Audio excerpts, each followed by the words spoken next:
Now, as South Africa prepares to go into a national lockdown in 7 hours' time, President Cyril Ramaphosa has confirmed that the number of coronavirus cases in the country has risen to more than 900.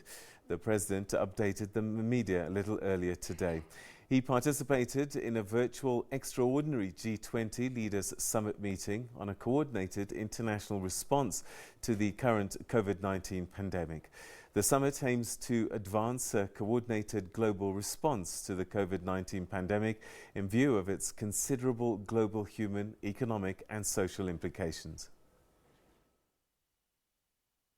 We had a meeting of the African Union Bureau, which is the chairperson of the AU, which is myself, and the other deputy chairpersons, being the president of the DRC, President Tshisekedi, the president of Mali, President Keita, the president of Kenya, President Kenyatta, and the outgoing chair of the AU being President Al-Sisi of Egypt.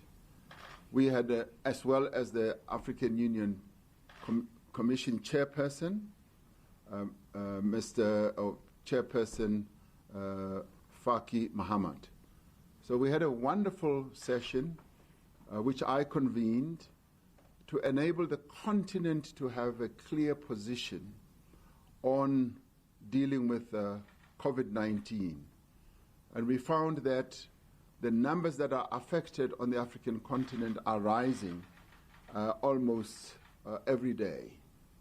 Their numbers have not yet reached the level at which South Africa is. We are the most affected country, but nonetheless they are rising. And we received a report from the CDC, which is the Continental Disease Control Center, which was able to give us a detailed report about the incidence of the virus in various countries. We then agreed that as a continent, we needed to approach this COVID-19 in a unified way, and agreed that no single country on the African continent should try to tackle this alone. We should have a coordinated approach. We should work together as much as we possibly can through cooperation. We should also share information about what each of us are doing, and we should heighten communication so that we know exactly what each country is doing about COVID-19. We also agreed that we need to set up regional control centers, task forces rather, so that SADC has its own task force, ECOWAS also has its own, Eastern Africa has its own, Northern Africa and Central Africa. So all the 5 regions of the continent should have their own task forces that will work together, and that our ministers of health should be in those task forces and work together. We also agreed that we needed to call on the world, particularly your more developed economies, to come to Africa's assistance from an economic point of view, so that they provide stimulus, so that we are able to have the resources to support our economies, but also to allow the manufactured goods that we need from various countries, such as medical supplies, to be imported into Africa. They should not close Africa off.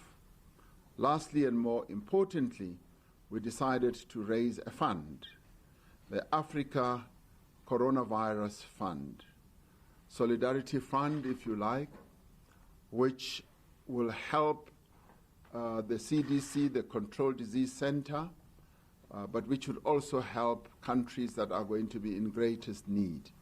We were able immediately to raise $17 million amongst the various countries. So Africa now has a clear position of being able to address this disease from a unified point of view. We've just finished a meeting of the G20. The G20 countries were convened by King Salman of Saudi Arabia, who are the current president of the G20, to discuss COVID-19. And all countries are united that we've got to do everything we can to save lives, to also act in solidarity with countries that are badly affected, but also to support the economies of the various countries.